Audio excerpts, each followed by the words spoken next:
तो last time हमने neuron का ओवरऑल स्ट्रक्चर पढ़ा था. Do you remember it?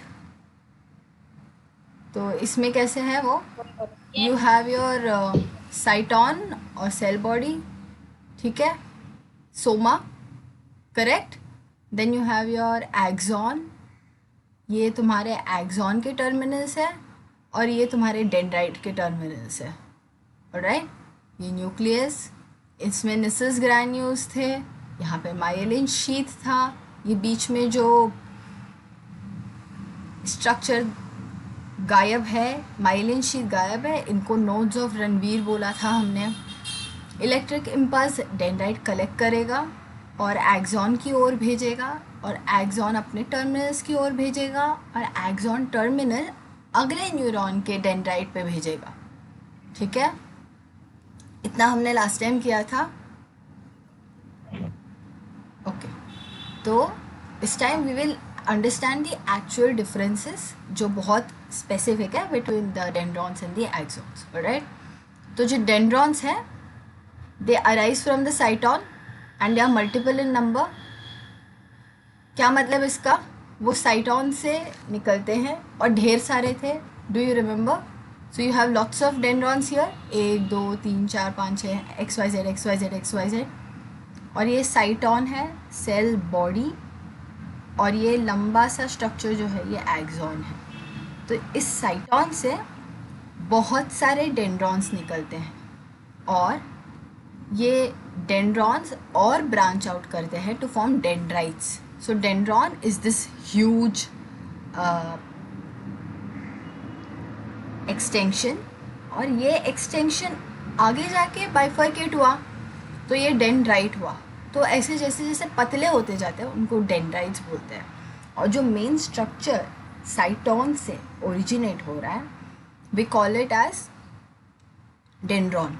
ठीक है, now neurofibrils and Nissus granules are observed. We talked about this last time.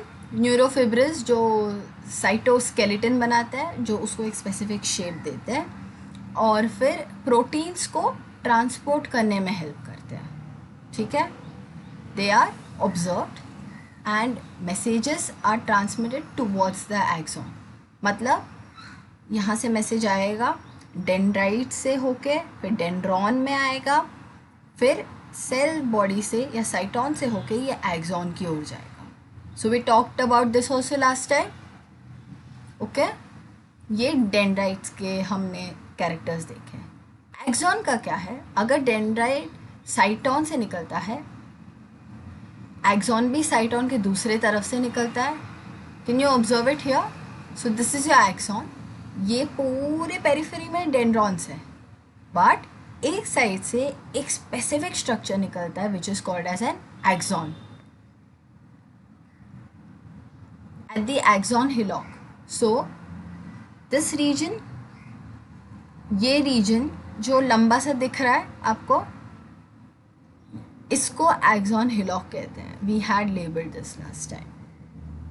यहाँ पे ये एक्सॉन हिलॉक है.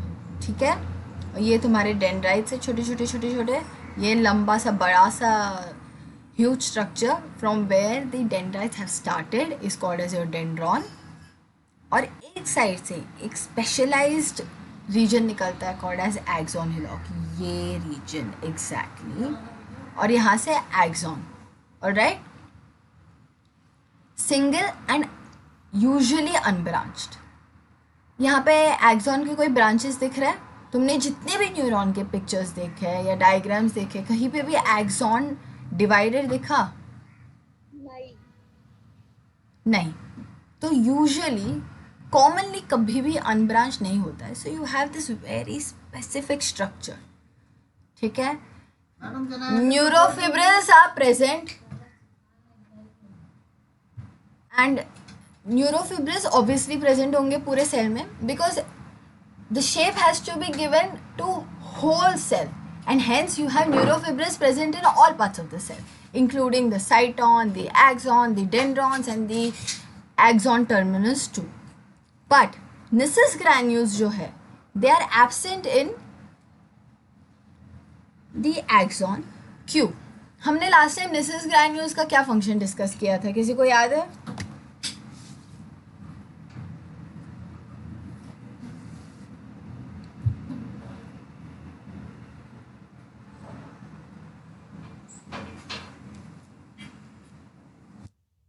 कोई बोल नहीं रहा, तो आई विल अज्यूम किसी को याद नहीं है.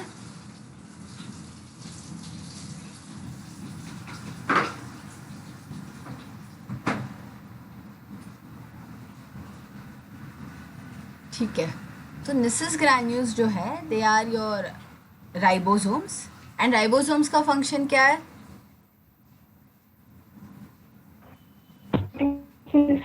Protein synthesis. Protein synthesis. और न्यूरॉन में हमें सबसे ज़्यादा कॉमनली क्या सिंथेसाइज करना पड़ता है? न्यूरोट्रांसमीटर्स. सो यहाँ सेल बॉडी में न्यूरोट्रांसमीटर्स बनते तो हैं, बट एक्सॉन में क्योंकि हमें नर्व इम्पल्स या इलेक्ट्रिकल सिग्नल ट्रांसमिट करना है, एक्सॉन में किसी तरह का न्यूरोट्रांसमीटर या प्रोटीन सिंथेसाइज नहीं होता है.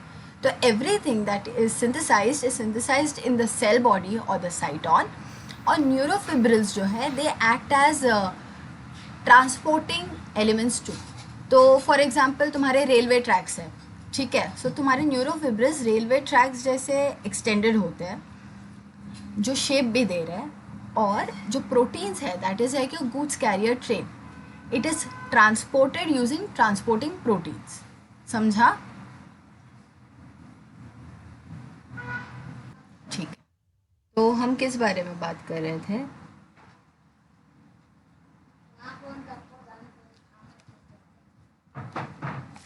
We were talking about Nissus granules and neurofibrils. तो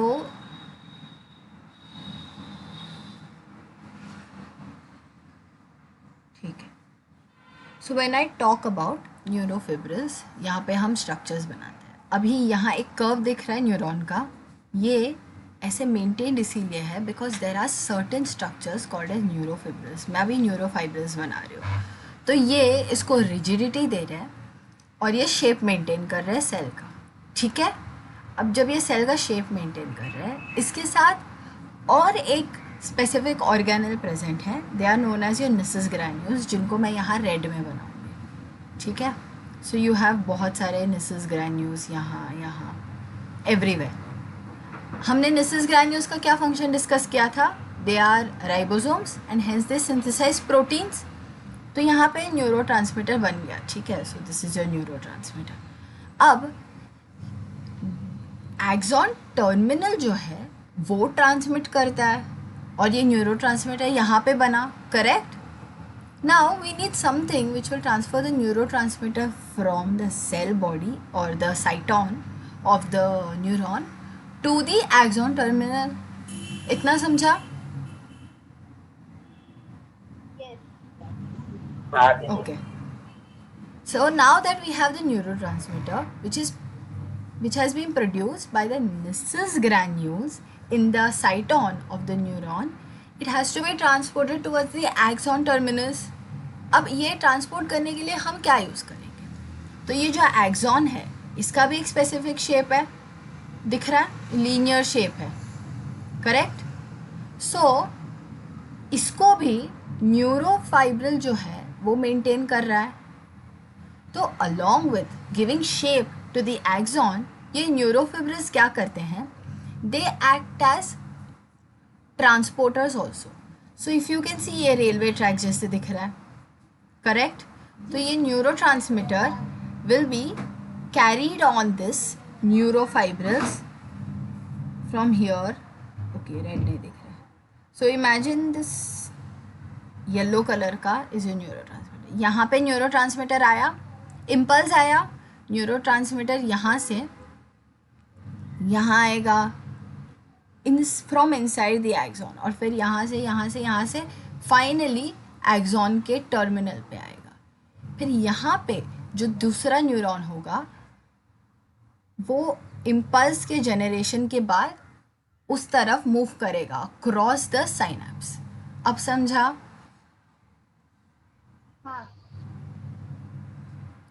ठीक है। दीपक मुझे बता न्यूरोफाइबर्स के फंक्शंस क्या है?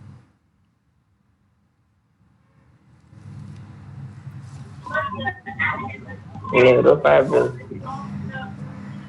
न्यूरोफिब्रस क्या? अब हम कब से न्यूरोफिब्रस की ही बात कर रहे हैं? ये वो मैसेज ट्रांसफर करता होगा, सॉरी, मैसेज ट्रांसफर के लिए। Okay, that is very way, क्योंकि यहाँ न्यूरो ट्रांसमीटर हम ट्रांसफ़र कर रहे हैं, हम कोई मैसेज नहीं ट्रांसफ़र कर रहे हैं, हम न्यूरो ट्रांसमीटर ट्रांसपोर्ट कर रहे हैं, ठीक है? That is independent of your impulses, okay? तो यहाँ से जब डेंड्राइट पे कोई इम्पल्स आएगा, उसके बाद वो impulse is an electrical signal, तो उसका साइटोन और एक्सॉन में न्यूरोट्रांसमीटर से कोई कनेक्शन नहीं है। वो जो इलेक्ट्रिक इम्पल्स है वो अलग ट्रैवल करेगा, विच इज़ डिफरेंट, एंड ये न्यूरोफिब्रिल्स आर फिजिकल एंटिटीज़। तो दीज आर ह्यूज प्रोटीन्स जो न्यूरोट्रांसमीटर को साइटोन से एक्सॉन तक ट्रांसपोर्ट करेंगे, ठीक है? और हमने एक्सॉन में कहीं पे भी बात नहीं किया कि हमें किसी तरह का प्रोटीन सिंथेसाइज करना है, so we will not have any kinds of Nissl's granules present in the axon, ठीक है? So all that you will have is neurofibrils and the neurotransmitters which are being transported from the cytosol to the axon. All right? हाँ दीदी। Okay. बाकी सबको समझा? ठीक है, ये हो गया. We talked about neurofibrils and Nissus granules right now. अब messages are transmitted away from the cyton towards the telodendrons. ये साइटोन है एंड इसके एंड्स को ये जो एरो पॉइंट आउट कर रहा है, these are known as telodendrons. The axon tip is known as a telodendron. Telephone क्या हो करता है? मैसेजेस को ट्रांसफ़र करता है, आप यहाँ से बात करते हो, वहाँ से कोई और रिसीव करता है. सो टीलो एंड डेंड्रॉन इज, क्योंकि ये डेंड्रॉन को ट्रांसफ़र कर रहा है मैसेज. एक्सॉन के टिप को हम टीलोडेंड्रॉन कहते हैं, okay? So when this message is being transmitted, ये साइटोन से दूर जा रहा है, correct? So the messages are transmitted away from the cyton by the axon through the telodendrons, and dendrons carry messages towards the cyton, क्योंकि ये यहाँ से मैसेज रिसीव करेगा पिछले वाले न्यूरॉन के टीलोडेंड्रॉन से, और फिर ये सेल बॉडी के अंदर कैरी करेगा. So dendrons carry messages towards the cyton, whereas the axon, ये क्योंकि इस direction में जा रहा है, it carries messages away from the cyton. Okay? Yes. Yes. Okay. So some branching may occur. They are known as collaterals. So कभी कभी, जैसे हमने कहा, most of the cases में जो axon है वो कभी ब्रांच ऑफ नहीं करता है, as an it branches off to form telodendrons and the axon terminus. इसमें से एक और एक्सॉन बहुत रेयर केसेस में निकलता है. सो फॉर एग्जांपल यहाँ से कुछ केसेस में निकलता है, that is known as a collateral. Okay, so that's just one thing you have to remember. Done. Now we know कि डेंड्रॉन्स और एक्सॉन्स का डिफरेंस क्या है, किस में क्या है, किस में क्या नहीं है, मैसेजेस कहाँ से कहाँ ट्रांसफ़र होता है.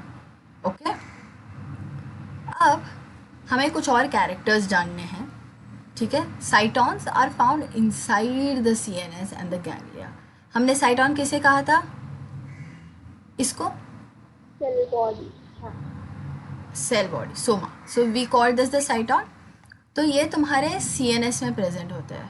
So imagine, right? So you have your brain, this is just a representative, ठीक है?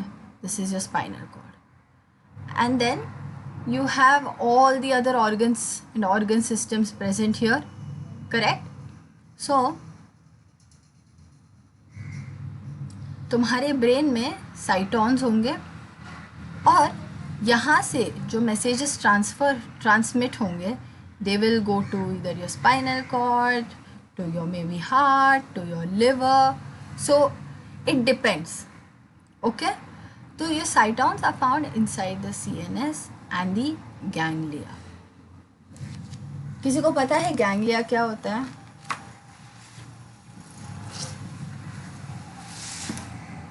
ठीक है.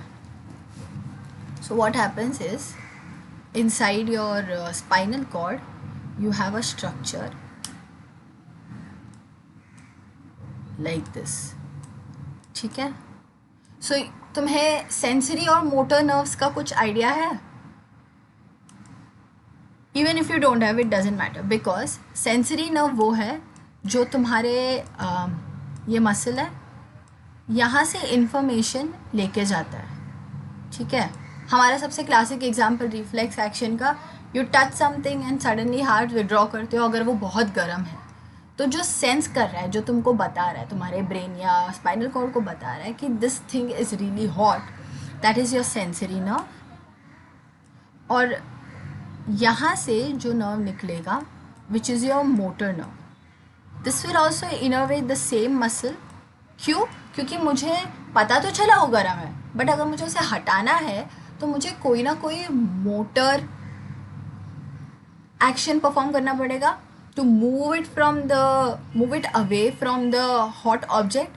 And hence you have your sensory nerve and your motor nerve, both of them innovating the same muscles in this case. ठीक है.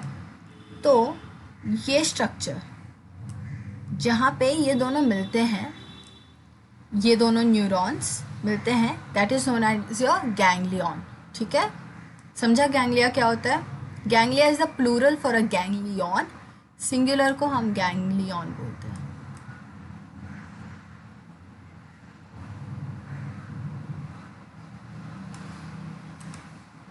Okay, ये समझा? हाँ जी. Okay. And some small groups of white matter inside the brain are called basal nuclei. तो white matter is okay, हमने इस बारे में डिस्कस नहीं किया था. If you see, यहाँ पे ये हमने माइलिन शीथ करके डिफाइन किया था, जो ये एक्सॉन के ऊपर कोटेड है. करेक्ट. ये जो माइलिन शीथ है, this is essentially fatty in nature. इसमें बहुत सारे लिपिड्स होते हैं, तो वो वाइट कलर का होता है. So if you see an original neuron का picture, it is white in colour. तो दैट इज़ वाई उसको वाइट मैटर कहते हैं. और जो रीजन में सेल बॉडीज़ या साइटॉन होते हैं, mute yourself, thank you. तो जिस रीजन में साइटॉन होता है, so that is the cell body which is found inside your CNS and your ganglion, that is grey matter. And जो वाइट मैटर है, that is the region which consist of your axons और your medullated neurons, जिसके ऊपर myelin sheath है. ठीक है. जहाँ पे इसके क्लस्टर्स मिलते हैं, that is known as a basal nucleus. ठीक है. ये न्यूक्लियस ब्रेन के अलग अलग रीजन्स में है, हम इसके बारे में बाद में पढ़ेंगे. तुम्हें बस जानना ये ज़रूरी है कि जहाँ पे वाइट मैटर के एग्रीगेट्स हैं, that is known as they form your basal nuclei. और जहाँ पे ग्रे मैटर या तुम्हारे साइटॉन्स एग्रीगेट करते हैं, that is known as your ganglia. ठीक है. और जो नर्व इम्पल्स है, जिसकी हम कब से बात कर रहे हैं पर पढ़ा नहीं है, वो मेड्यूलेटेड नर्व्स में 50 टाइम्स फास्टर है than your non medullated nerves. So for example, किसी में अगर 0.3 मिली सेकेंड्स लग रहा है, वही मेड्यूलेटेड नर्व में उससे काफ़ी कम टाइम लगेगा. So it will go in milliseconds. समझा? ऐसे क्यों होता है? क्योंकि you have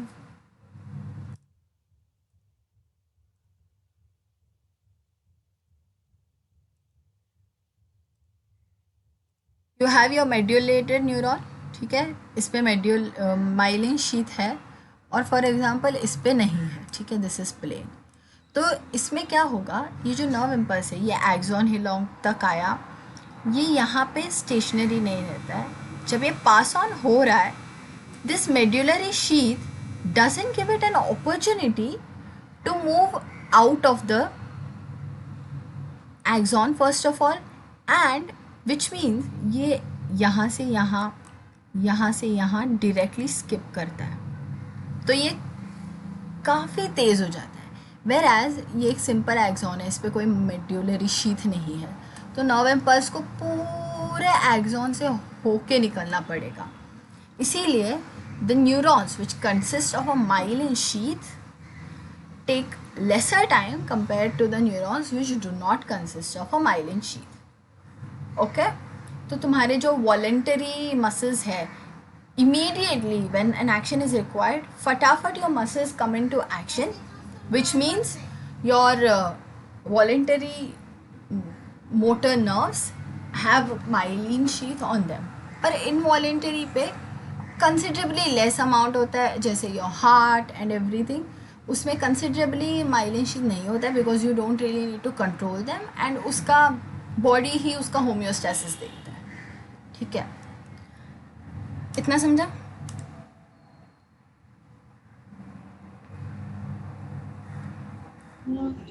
कोई आंसर नहीं देगा तो आई विल अज्यूम नहीं समझा। नहीं, थोड़ा समझा अच्छे से। क्या नहीं समझा?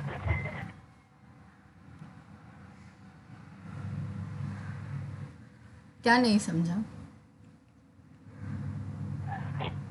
Maybe ganglion थोड़ा सा। Dendron, Ganglion। गैंग्लियन नहीं समझा। ठीक है, अब ये किसने बोला? श्रद्धा, ज्योति, रोशनी। रोशनी। ठीक है, तो रोशनी, अगर यू आर स्टिचिंग समथिंग, ठीक है, उसके बीच में वो नीडल ने तुझे गलती से थोड़ा सा पोक किया, तुझे वो फील हुआ, और उसके तुरंत बाद तू वहाँ से फिंगर हटाएगी, क्योंकि वो पेन कर रहा है तुझे, उसके अंदर पोक्ड रहने नहीं देगी। करेक्ट? तो you need some center which will tell your hand to remove it from that place, ताकि वो आगे प्रिक ना करे। करेक्ट? हाँ। तो वो सेंटर में दो इन्फॉर्मेशन होना चाहिए। फर्स्ट ऑफ ऑल कि तुझे क्या फील हो रहा है, तो is it pain, is it cool, is it hot, what is it, and उस सेंटर में ये इन्फॉर्मेशन भी होना चाहिए कि अगर वो गर्म है तो तुझे हाँ क्या करना है, अगर वो ब्लीड कर रहा है तो तुझे क्या करना है, अगर ठंडा है तो तुझे क्या करना है। ऐसा एक सेंटर चाहिए हाँ। Which will take your input, process it and give you an output. Ganglion जो है उसमें ये काम होता है बेसिकली, तुझे जो सेंस हुआ वो प्रोसेस होगा, और तुझे उसके ऊपर क्या एक्शन देना है, क्या मोटर एक्शन देना है, हाथ मूव करना है, हाथ झटकना है, ये इन्फॉर्मेशन प्रोसेस होके गैंग्लियन से निकलता है। ठीक है? तो ganglion is nothing but 2-4 neurons जो भी तुम्हारे इसमें काम कर रहा है। ये न्यूरॉन्स एक जुट पे पड़े हुए हैं जहाँ पे सबके नर्व फाइबर्स आते हैं। That is basically it. Okay?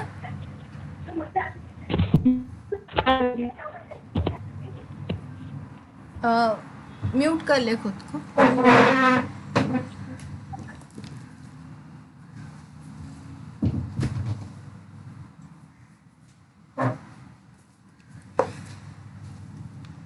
Okay, बाकी सबको समझा अभी?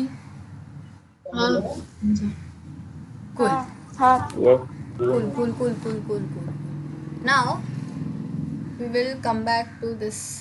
ये एक और कॉन्सेप्ट है।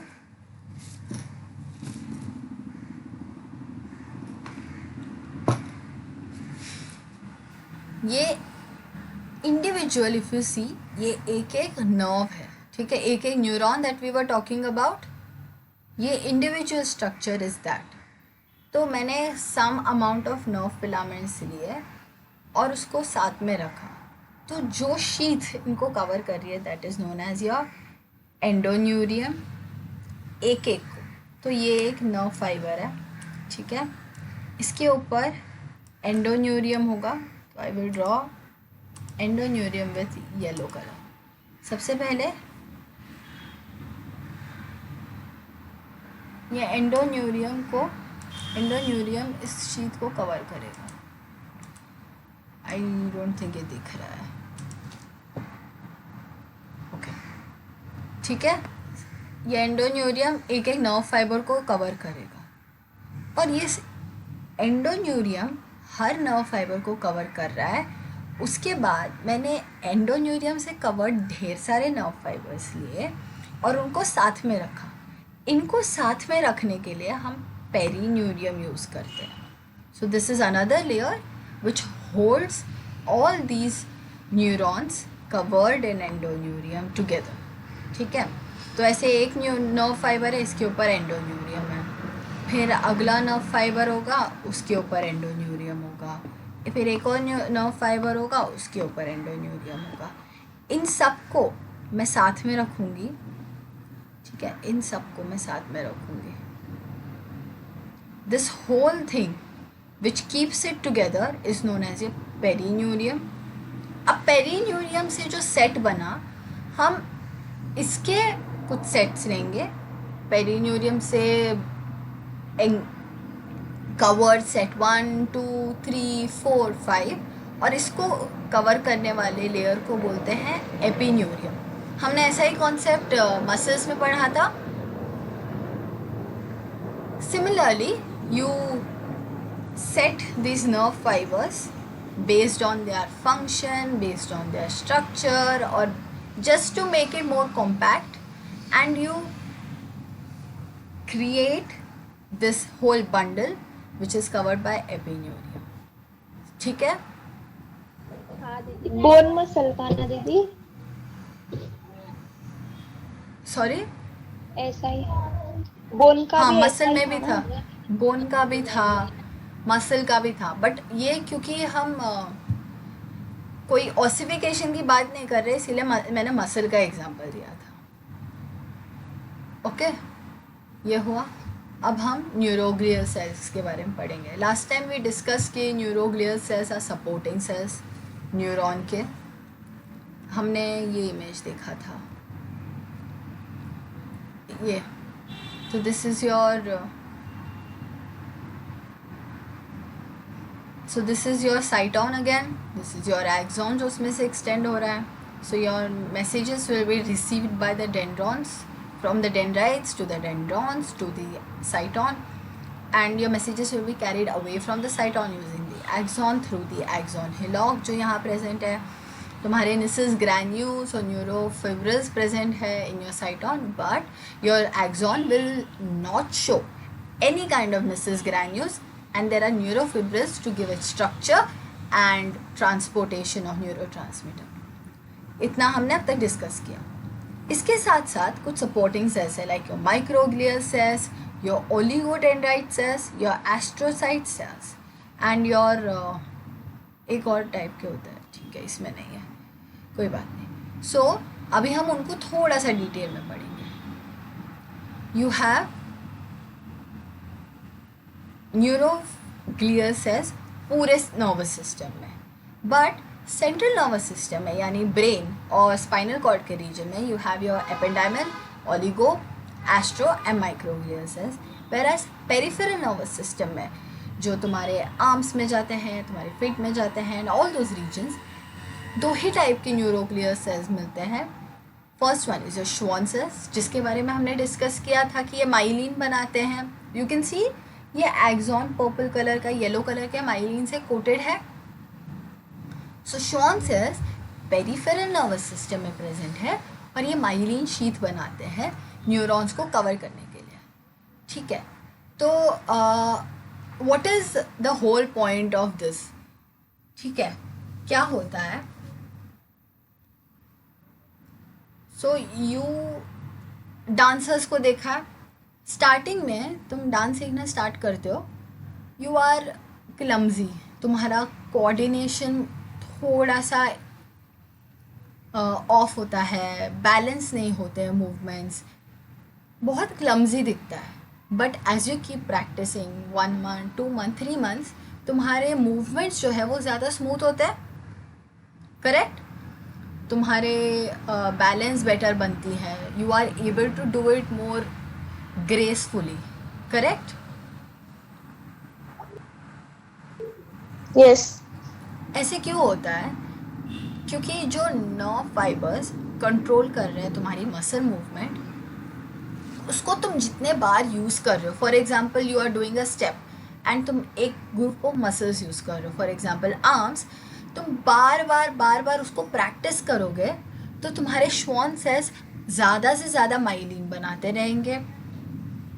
और जितना ज़्यादा तुम वो नर्व फाइबर को एक्टिवेट करोगे by doing that same step again and again, by practising it again and again, myelin sheath की प्रोडक्शन बढ़ेगी.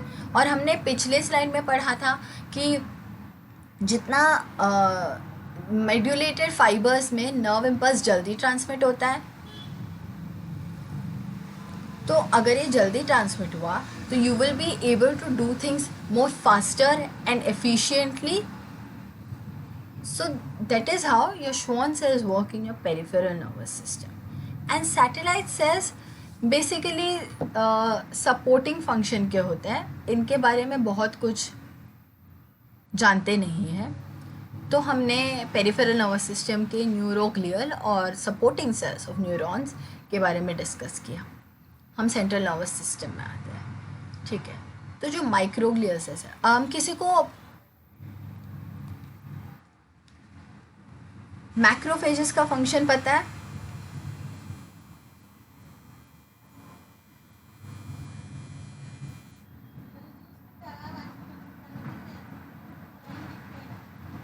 किसी को मैक्रोफेजेस का फंक्शन पता है? याद नहीं दीदी. ठीक है. सो तुम्हारे इम्यून सिस्टम में basically you have this cells called as macrophages, ऐसे आर्बिट्ररी शेप के. और अगर कोई pathogen has invaded the body और something, so you have for example a bacterial cell here. ठीक है, this is a bacterial cell. अब ये macrophage is a phagocytic cell. ठीक है.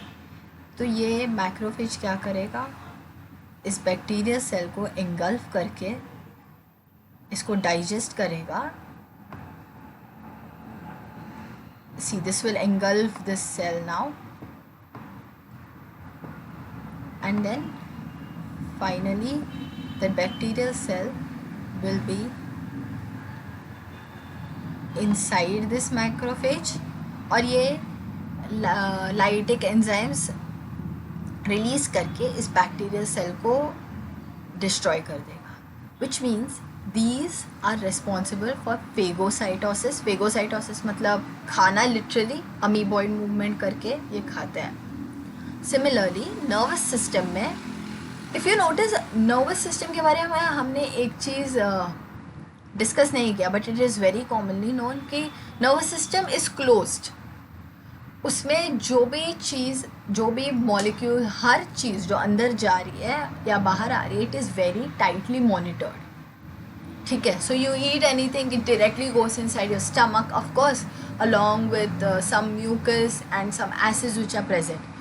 But nervous system में it is even more tightly monitored. So only certain molecules like glucose, some lipids, some minerals are passed on, and बहुत सारी चीज़ें अंदर नहीं जा सकती है, बड़े बड़े प्रोटीन्स वगैरह नहीं जा सकते हैं. Because your brain is an important organ. If you let everything go there, it can easily cause inflammation and it can cause very drastic effects on the health of your body.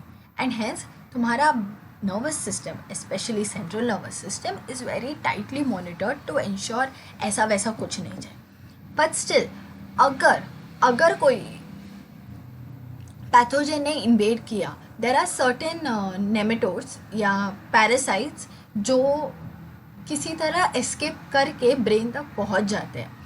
तो कुछ कुछ cases में you will definitely need something जो तुम हमेशा ready रह सको. तो your brain, even if it is very tightly monitored, what it will do is it will still keep some resident microglial cells. ठीक है, ये microglial cells are a type of macrophage cells which help in battling with invaders like pathogens, virus, bacteria, parasites, so that तुम्हारे brain में just in case कोई बाहर से invader आया तो you are always ready that you have microglial cells which will help in combating them. Microglial cells का function समझा?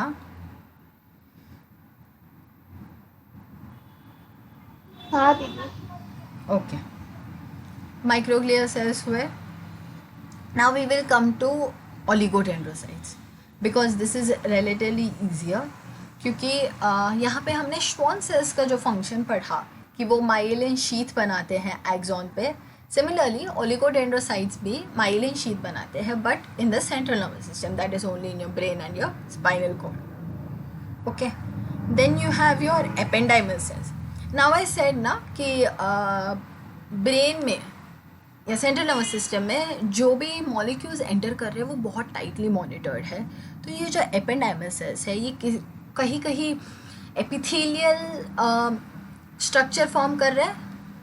Like they are forming a layer with compactly packed cells without any intercellular spaces. यहाँ कहीं पे हमने cells का वो placement नहीं देखा है, पर ependymal cells जो है वो epithelial cells के similarly एकदम compact सा region बनाते हैं. तो ये blood brain barrier जो है, so you have your blood,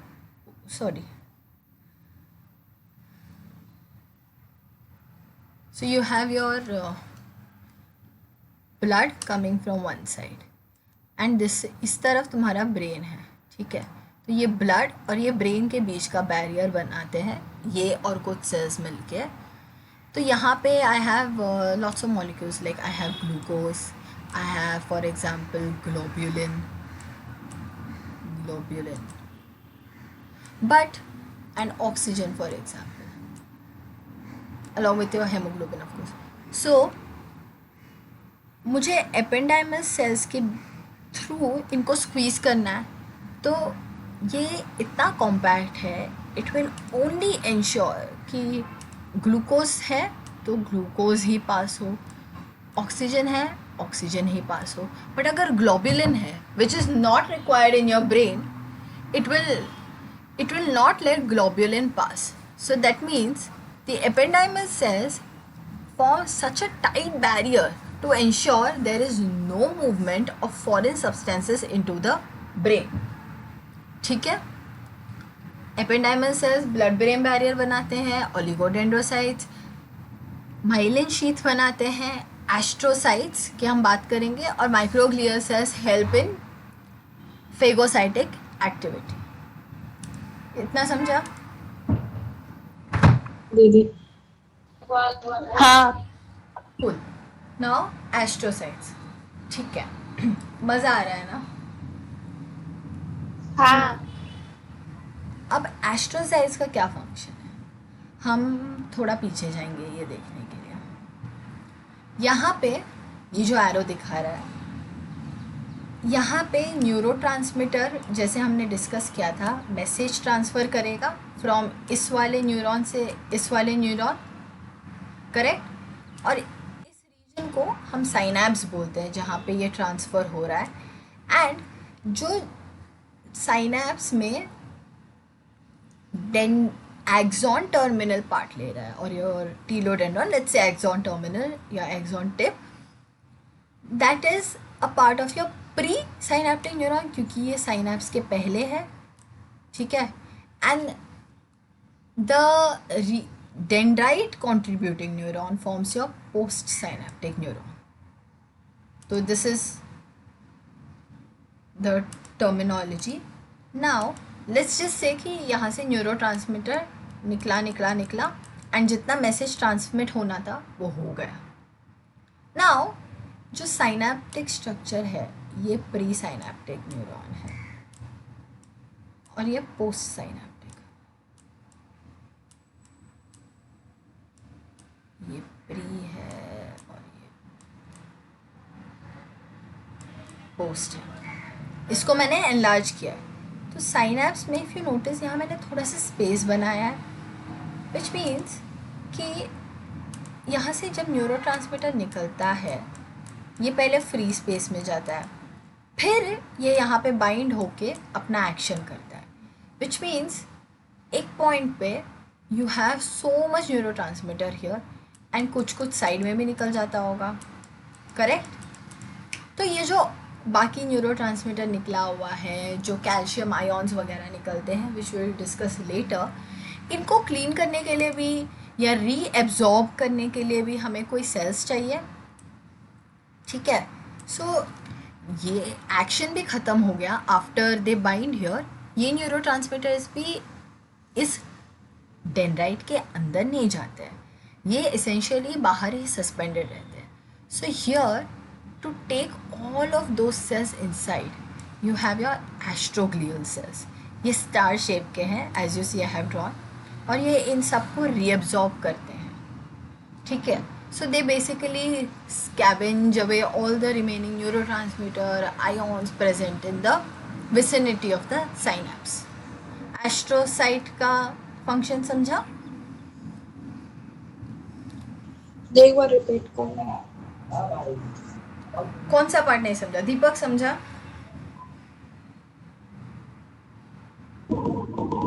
ये लास्ट का पार्ट वापस बताओ। नहीं, लास्ट का थोड़ा सा। ओके ओके, मैं यहीं पे ड्रॉ करती हूँ, ठीक है।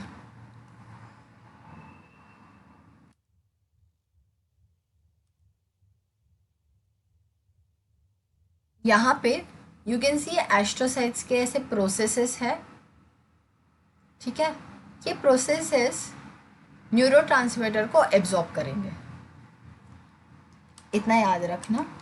एंड जब मैंने बोला ये न्यूरोट्रांसमीटर को एब्जॉर्ब करेंगे, मतलब ये किसी दो न्यूरॉन्स के इंटरैक्शन के बीच वाले एरिया में प्रेजेंट होंगे। तो ये है तुम्हारा प्री साइनेप्टिक न्यूरॉन, ये तुम्हारा पोस्ट साइनेप्टिक। यहाँ से जब न्यूरोट्रांसमीटर रिलीज होगा थोड़ा सा ऐसे स्पेस में भी होगा, space as in it will not exactly go inside the dendron. और न्यूरोट्रांसमीटर का एक्शन भी वैसे ही होता है, वो डेंड्रॉन में एंटर नहीं करता है, वो सिर्फ वहाँ के रिसेप्टर को स्टिम्युलेट करता है and then it is left out. So neurotransmitter is not taken inside by the post synaptic neuron, it is present outside only.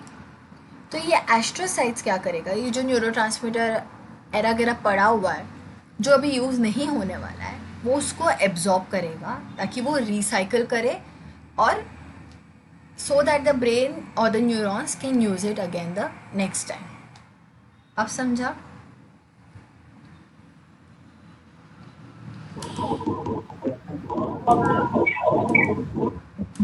Disturbance आया, मुझे नहीं समझा क्या बोला। समझा। ओके, नाउ हमने न्यूरोग्लियल सेल्स के बारे में बात कर लिया, अब हम साइनेप्स की बात करेंगे जिसकी हम इतने देर से सिर्फ नाम लेकर डिस्कशन कर रहे थे, ठीक है। So you have your axon और ये तुम्हारा डेंड्रॉन, डेंड्राइट्स, उसके प्रोसेसेस। एक्सॉन और डेंड्राइट जहाँ इंटरैक्ट कर रहे हैं that is your axodendritic synapse. And then you have this case wherein this axon will go and form a synapse with your soma. So cyton के पास जब ये axon synapse करता है that is known as your axosomatic synapse। सबसे ज़्यादा cases में एक्सोडेंड्राइटिक synapse ही बनते हैं in most cases through out your body. बहुत कम केसेस में एक्सोसोमैटिक साइनेप्सिस बनते हैं, तो ये एक्सॉन जाकर किसी के डेंड्राइट पे नहीं, किसी न्यूरॉन के सेल बॉडी पे साइनेप्स करता है. And then you have axonic. So ये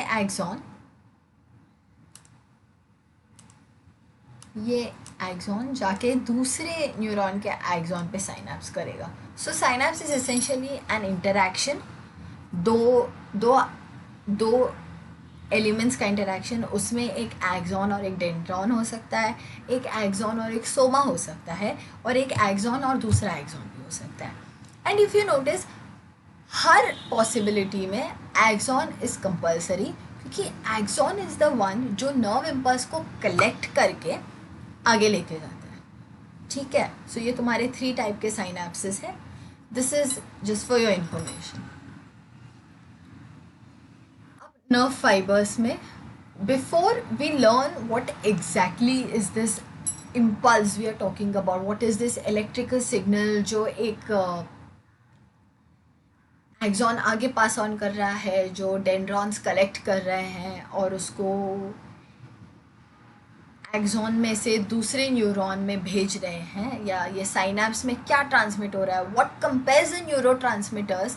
ये न्यूरॉन अगर एक न्यूरो ट्रांसमीटर रिलीज़ कर रहा है, क्या मैसेज है, वो क्या चेंज है उस सेल में जो उस न्यूरो ट्रांसमीटर को इस न्यूरॉन से निकल के नेक्स्ट न्यूरॉन में जाने को कंपेल कर रहा है.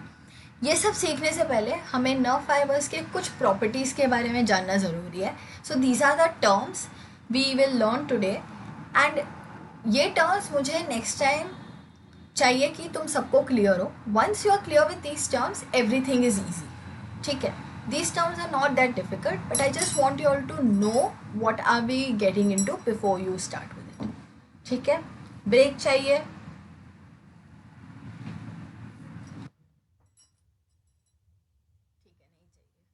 नहीं चाहिए.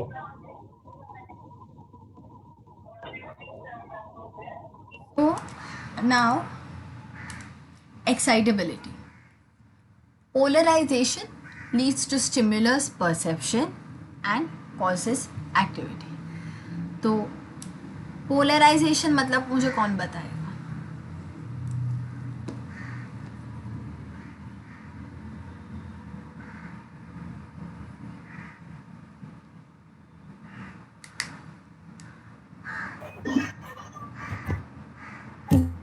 Before the poles are generated.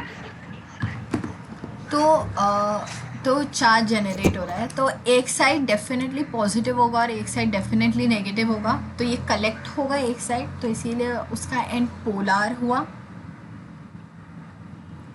तो जब न्यूरॉन में पोलराइजेशन होता है, ठीक है, और उसके वजह से जो स्टिमुलस दिया, जिसके बारे में हम बात कर रहे थे, फॉर एग्जांपल तुम्हारा नर्व मसल सेल है, उसको प्रिक किया नीडल ने, so you will feel that is pain. So that is stimulus. जैसे ही प्रिक होता है, पोलराइजेशन होता है. तो कुछ चार्जेस में चेंज होता है, कुछ आयॉन्स मूव करते हैं. That is what we are going to learn in the electrical impulse और the action potential later on. But you just need to understand कि ये जो स्टिमुलस परसेप्शन है, स्टिम्युलस तो हुआ, दैट इज़ प्रिकिंग तो हुआ, बट मुझे जब पता करना है, मेरे बॉडी को पता करना है कि वो पेन हो रहा है या नहीं हो रहा है, वो पता करने के लिए पोलराइजेशन होना ज़रूरी है. ठीक है. So charges need to move around and cause polarisation. And इसके बाद जो हमने गैंग्लियन सेल में पढ़ा था, यहाँ पे स्टिमुलस इनपुट की तरह जाता है और removing your hand is your motor activity. तो ये गैंग्लियन में जो होता है, बेसिकली उसके लिए पोलराइजेशन की ज़रूरत है. एंड इस पूरे फंक्शन को, जहाँ पे एक न्यूरॉन स्टिमुलस ले रहा है, दैट इज़ वो प्रिक ले रहा है एंड प्रोसेस कर रहा है कि वो प्रिक है, वो पेन है और उससे मुझे हाथ हटाना है वहाँ से, इसको एक्साइटेबिलिटी बोलते हैं.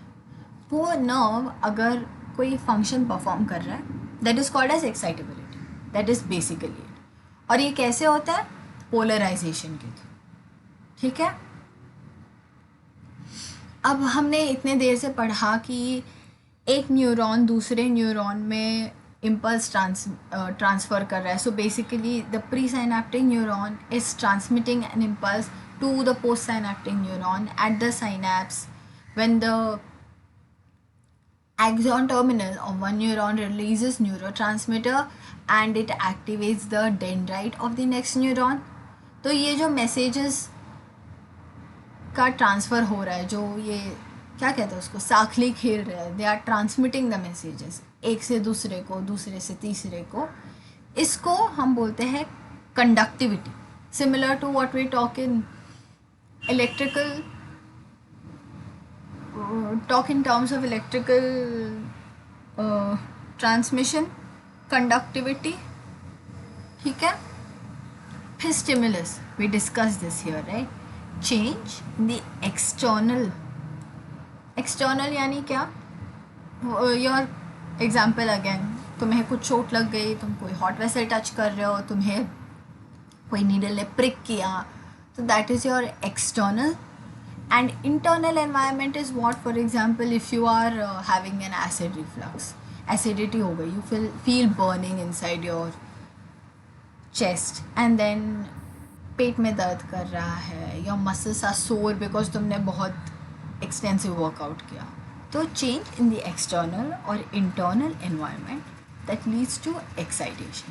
तो stimulus किसी भी टाइप का हो, excitation होगा क्योंकि यू आर परसीविंग इट, तुम्हें वो पेन या प्लेजर पता चल रहा है और उससे तुम कोई एक्टिविटी ले रहे हो, मेडिसिन ले रहे हो, या फिर उसको थोड़ा वार्म कंप्रेसेस दे रहे हो, या फिर यू आर मसाजिंग इट. तो स्टिमुलस कहीं से भी हो, एक्सटर्नल या इंटरनल, जो नॉर्मल स्टेट है उससे डिविएट करेगा. So your normally your skin is fine, but once you get pricked you get pain. तो वो नॉर्मल स्टेट से दूर आया और ये एक्सटर्नल एनवायरनमेंट में चेंज हुआ जिससे मुझे पेन पता चला. सो that is your stimulus which causes excitation. ठीक है. अब वी विल ड्रॉ एक बहुत बेसिक ग्राफ. फॉर एग्जाम्पल ये तुम्हारा थ्रेशोल्ड है. ठीक है. इसका ये मतलब है कि तुम यहाँ तक पेन झेल सकते हो. यू आर सिटिंग, हाथ ऐसे डेस्क पे लेके, थोड़ा सा पेन होगा बट तुम्हें बहुत पता नहीं चलेगा because that is below your threshold. I will draw it here. ठीक है. पेन है, थोड़ा सा है, थोड़ा सा, बहुत थोड़ा सा, तो that is below your threshold. But once तुमने थोड़ा ज़ोर से प्रेस किया, वो पेन अनबेरेबल हो गया तुम्हारे लिए. उसके आगे it is really hurting, you want to remove your hand, you can't keep your hand there any more. थोड़े देर के लिए तुम्हें उसे मसाज करना पड़ेगा, प्रॉबेबली आइस लगाना पड़ेगा. तो वो जहाँ पे तुम्हें पेन होना स्टार्ट होगा, ठीक है, that would be your threshold. तो एक्साइटेशन होने के लिए यहाँ पे हमने पेन की बात की, बट किसी भी स्टिमुलस के वजह से एक्साइटेशन यानी कि सम परसेप्शन या एक्टिविटी होने के लिए you have to cross this. ठीक है. Once you reach this point, that is the moment you have excitation. तुम्हारा nerve fibre will kick in to action. It is एक बस अब हाथ यहाँ नहीं रख सकते हैं, यहाँ पेन हो रहा है, हम हाथ हटा देंगे. तो थ्रेशोल्ड जैसे ही टच होगा वहाँ पेन परसेप्शन स्टार्ट हो जाएगा और तुम हाथ हटाना प्रिपेयर करोगे. तो ये जो नीचे का है which is called your below threshold region, this is known as a subliminal stimulus. Sub यानी बिलो, लिमिनल यानी परसेप्टिव. तो तुम इस पॉइंट के नीचे उस पेन को परसीव नहीं कर पा रहे हो. You are not feeling any pain basically. You are like ठीक है, कोई बात नहीं, थोड़ा सा प्रेशर है, पेन नहीं है. बट एक बार इसके ऊपर आ गया, ये तुम्हारा थ्रेशोल्ड है, यहीं से तुम्हें पेन होना स्टार्ट हो गया और तुम एक बार थ्रेशोल्ड के ऊपर आ गए, दिस विल रियली हर्ट. यहाँ बहुत दर्द होने लगा तुम्हें. So that is known as supraliminal, supra यानी अबव और बहुत ज़्यादा, सुप्रालिमिनल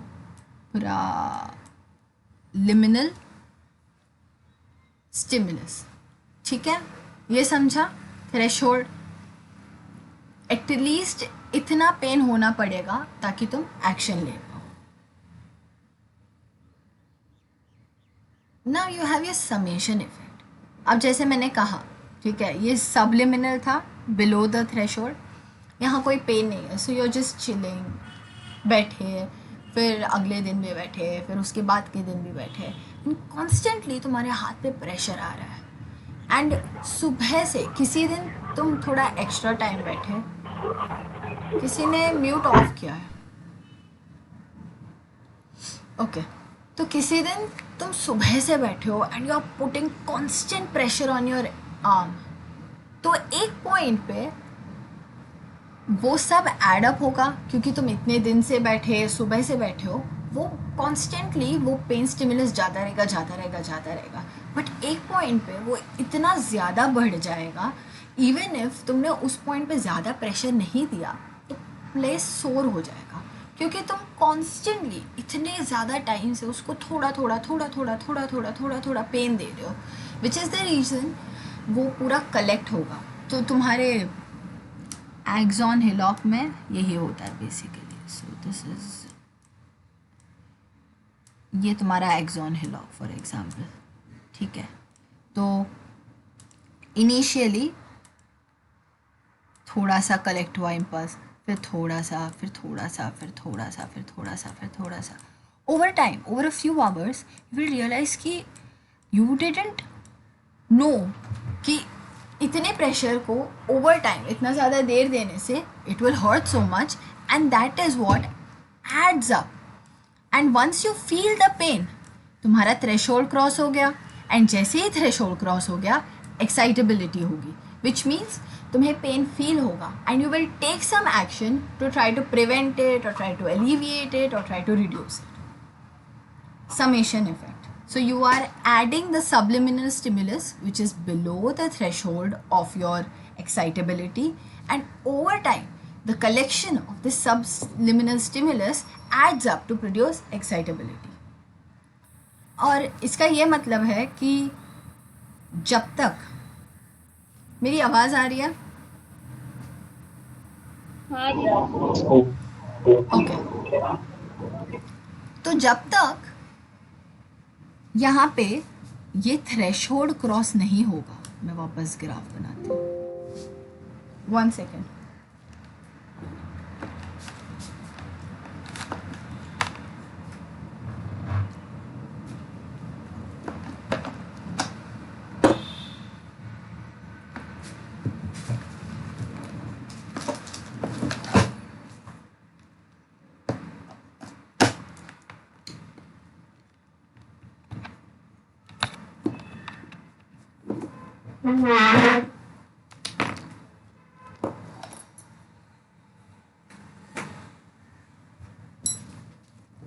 okay, sorry.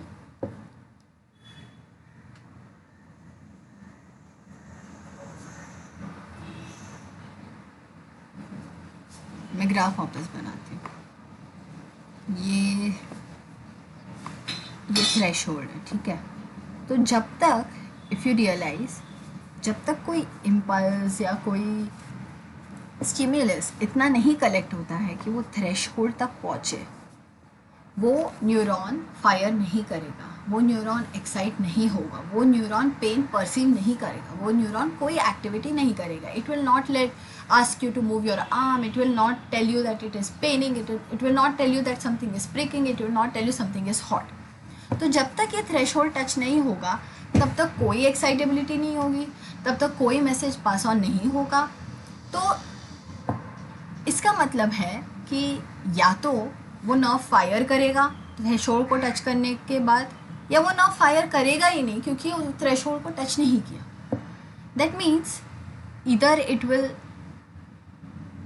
Fire, that is all, and और नन, मतलब फायर करेगा ही नहीं। तो या तो वो फायर करेगा या नहीं करेगा, देर इज़ नो बीच का कि मैं थोड़ा सा इम्पल्स ट्रांसमिट कर देता हूँ या मैं थोड़ा सा न्यूरो ट्रांसमीटर ट्रांसमिट कर देता हूँ. Nothing of this sort happens. या तो वो न्यूरॉन फायर करेगा या वो न्यूरॉन एक्साइट होगा, और या तो वो न्यूरॉन एकदम शांत पड़ा रहेगा. It will not transmit any neuro transmitter, it will not transmit any impulse. इतना समझा?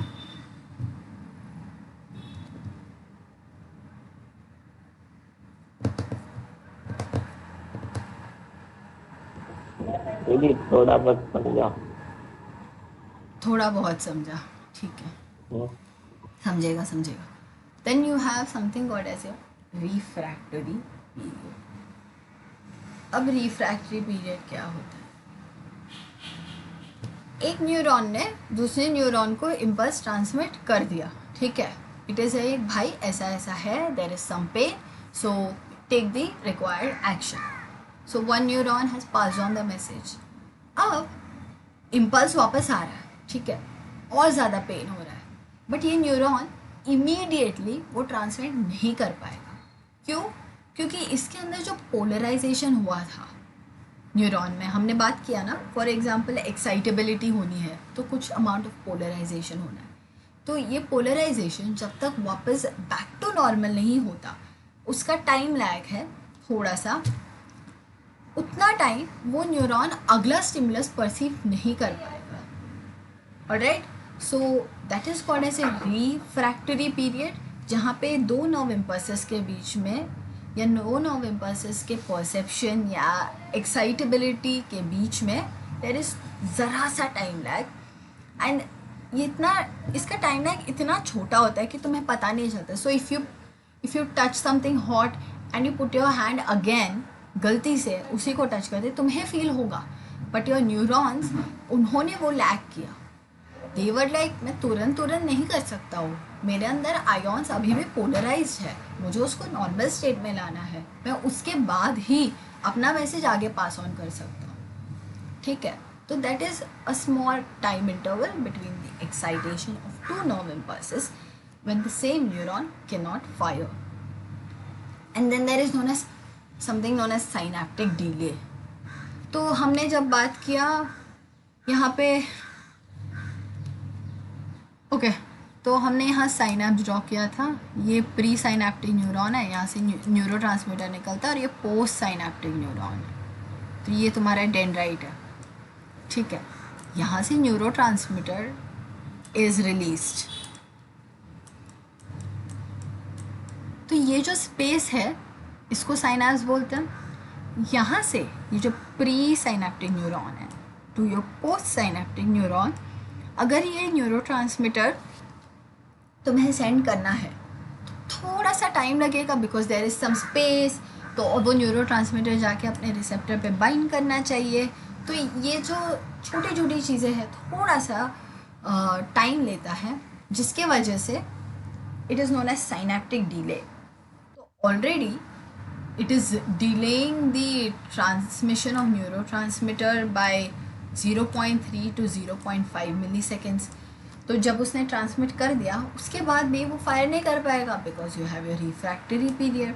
तो इसका ये मतलब है कि एक न्यूरॉन ने जब फायर किया उसके बाद साइनैप्टिक डिले के वजह से उसको 0.3 milliseconds लेट हो रहा है from the time it received the impulse, and refractory period के वजह से उसको शायद एक और 0.3 milliseconds डिले हो रहा है. तो ओवरऑल 0.6 0.10 milliseconds डिले होता है बिटवीन द ट्रांसमिशन ऑफ एक nerve impulse versus the transmission of the next nerve impulse, ठीक है. And then there is something known as synaptic fatigue.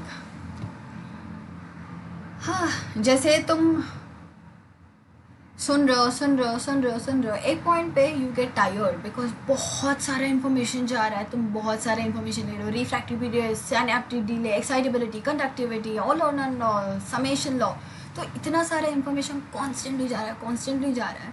एक पॉइंट पे ये लाइक ख़त्म हो गया, मेरा मेंटल पावर ख़त्म हो गया. You will need 15-20 minutes to regain yourself. थोड़ा ब्रीदिंग करोगे, थोड़ा वॉकिंग करोगे, पानी पियोगे, you will talk to people, तो तुम्हारा मेंटल फटीग थोड़ा कम होगा, और फिर तुम वापस रेडी होगे नया और थोड़ा कॉम्प्लेक्स इन्फॉर्मेशन एब्जॉर्ब करने के लिए. सिमिलरली एक न्यूरॉन जब भी न्यूरोट्रांसमीटर रिलीज़ करता है, एक पॉइंट पे वो न्यूरोट्रांसमीटर ख़त्म हो जाता है उसके अंदर, even if it is constantly being replenished. पर वो रिप्लेनिश होने के लिए भी वो निसस ग्रैन्यूल्स प्रोड्यूस करेंगे साइटोन में, वहाँ से वो न्यूरोफिब्रिल्स के थ्रू एक्सॉन तक आएंगे। तो इसमें भी थोड़ा सा टाइम लगता है, जिसके वजह से साइनैप्स में न्यूरोट्रांसमीटर का लेवल कम हो जाता है before it has been replenished और इट हैज़ बीन रीफिल्ड। तो इसके वजह से इम्पल्स नहीं ट्रांसमिट होगा, न्यूरोट्रांसमीटर ही नहीं है, तो एक सेल दूसरे सेल से कम्युनिकेट कैसे करेगा? तो you will not have neurotransmitter, अगर ख़त्म हो गया, so you will not have neurotransmitter to transmit your impulse, which means there is something known as synaptic fatigue. Same thing, similar to what you are feeling right now. मैं कब से तुम्हें ये सिखा रही हूँ, यू आर लाइक दीदी थोड़ा बहुत समझा, थोड़ा बहुत समझा. It will take time, but you have to keep learning. जैसे हमने बोला था, you have to keep practising, you have to keep repeating, so that वो माइलिन शीथ थिक और थिक होता जाए, so that it will be easier and more recent in your memory compared to the things you don't revise and you don't practice. तो ये synaptic fatigue पढ़ लिया हमने. and velocity. अब लंबे और थिकर नर्व्स, एक नर्व थिक कब होगा? एक नर्व थिक कब होगा? एक नर्व थिक तब होगा जब उसके अराउंड माइलिन शीथ होगा. So you have your axon, ये लंबा सा, and you have your myelin sheath. तो जितना ज़्यादा मैं इस नर्व को यूज़ करूँगी उतना ज़्यादा माइलिन बनेगा, ये उतना थिक होगा. तो इसमें वेलोसिटी या rate of impulse transmission, speed of impulse transmission will be higher in thicker and longer nerves, क्योंकि वो ज़्यादा लंबे हैं. You have more space and they are thicker because they have myelin sheath. And ये essentially तुम्हारे voluntary nerves में होंगे, because as soon as you decide, you don't even decide exactly, as soon as you feel that you should move your arm, you will move your arm. As soon as you have a doubt, तुम immediately तुम्हारा hand automatically तुम्हारा brain process करता है कि वो unmute करना पड़ेगा. Immediately your voluntary muscles spring in to action. Voluntary मतलब अंडर योर कंट्रोल. तो रोशनी इज़ लाइक, अरे मुझे अनम्यूट करना है, तो वो तुरंत अनम्यूट करेगी. She will do it so quick, you will not realize कि तुमने सोचा, फिर तुमने डिसीजन बनाया कि तुम्हें अनम्यूट करना है, फिर तुमने अनम्यूट का बटन ढूंढा and then you did. No, it happens within a split second. तो इसीलिए फटाफट इम्पल्स ट्रैवल हुआ from your brain to your arm, and this is through your voluntary nerves and medullated nerves. As we learn कि जितना ज़्यादा myelin होगा उतना faster होगा impulse, because it will lead to the whole impulse being transmitted by skipping, by saltatory conduction.